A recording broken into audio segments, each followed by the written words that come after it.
ertaga siz o'zingizga mana shu ishni qilishingizga imkon bo'ladi.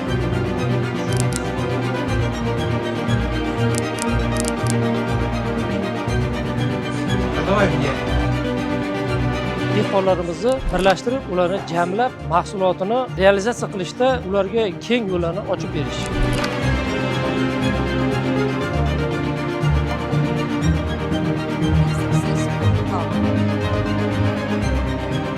Ushbu loyiha Bandlik vazirligi bilan hamkorligida qilinyapti. Maqsad hozir 3 ta viloyatda, Samarqand, Andijon va Toshkent viloyatlarida dehqonlarga, tomorqalarga aynan kooperativ qanaqa ishlashi kerakligini, uni foydasini tushuntirilyapti. Qishloq xo'jalik mahsulotlari eksporti doimiy va sifatli bo'lishi uchun biz kooperativlar bilan ishlashimiz kerak. Kooperativ bo'lamiz, birgalikda ishlaymiz, birgalikda sotuvni yo'lga qo'yamiz.